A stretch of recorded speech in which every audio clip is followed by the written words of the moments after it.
Effectivement, le droit WADA a cette particularité. Merci d'ailleurs pour votre intervention. Le droit WADA a cette particularité justement d'être un cadre qui tente de régir un peu les activités économiques entre plusieurs pays. Effectivement, les mesures fiscales ne sont pas toujours parfois très bien comprises ou mises en place dans le cadre notamment de ce droit. Effectivement, l'Union européenne semble là-dessus un peu plus avancée sur la question. Maintenant, aujourd'hui, prenons l'exemple, par exemple, du droit Comesa aussi qui existe en Afrique. Comment, selon vous, je vous pose la Diciamo che question, probabilmente comment, se ragioniamo solo in comment termini di, diciamo, di analisi del diritto, sì, chiedo scusa, continui. oui,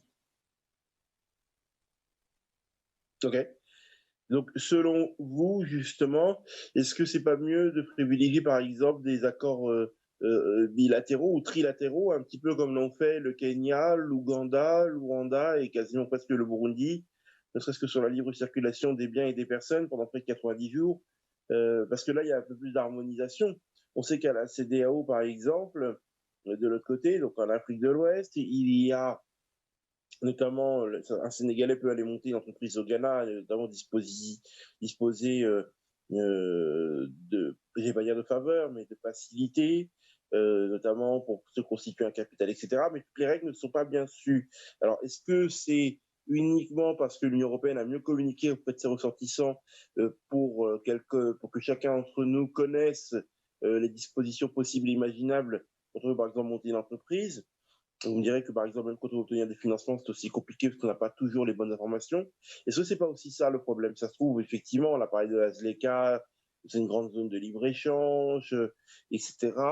Est-ce que selon vous, c'est pas le problème dû au fait du manque d'informations, alors qu'il existe des dispositifs, mais beaucoup de gens ne sont pas au courant parce que les États communiquent peu dessus? Perfettamente d'accordo con lei, chiaramente l'informazione e la trasparenza è il primo valore di qualsiasi ambiente di investimento. Non a caso, per esempio, anche il comitato che abbiamo costituito per l'Italia, Uniafrica e OADA è proprio volto a creare questa conoscenza. Sicuramente gli accordi bilaterali o diciamo a poche parti hanno l'efficienza di andare a disciplinare e a comprendere meglio quali sono le specifiche esigenze dei singoli stati. Quando lei faceva un riferimento, forse è meglio un accordo Kenya-Uganda anziché un accordo a livello macro regionale.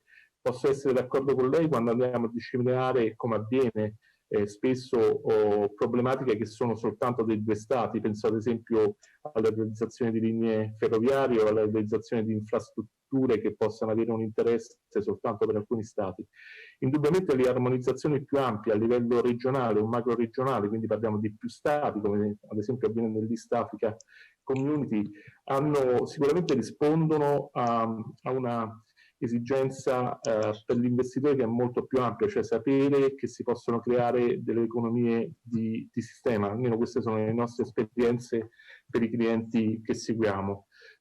Indubbiamente una problematica ulteriore è l'applicazione poi del diritto, i tempi della giustizia. Noi come italiani sappiamo benissimo che molto spesso la lunghezza di un processo che dura oltre i 3 o i 5 anni, addirittura in primo grado, comporta una forma di denegata giustizia e quindi un motivo per cui un investitore può essere spaventato dall'investire in Italia.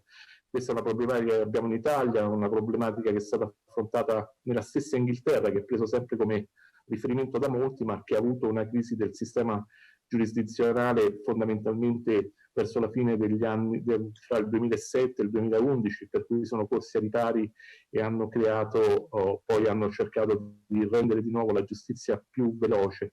In questo senso devo dirle che ho il piacere e l'onore di far parte di un gruppo di lavoro composto soprattutto da avvocati di common law e da pochissimi civilisti, tra cui ci sono io, instaurato diciamo su spinta di un senior director del Commonwealth per cercare di armonizzare e rendere più snella ad esempio l'amministrazione della giustizia nei paesi di Commonwealth africani, attraverso i sistemi di digitalizzazione. Quindi, per rispondere alla sua domanda, sicuramente trasparenza, informazione, divulgazione sono essenziali.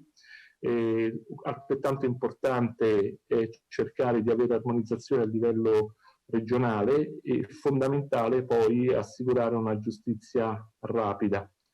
Queste sono le esigenze che almeno noi riteniamo che siano da soddisfare.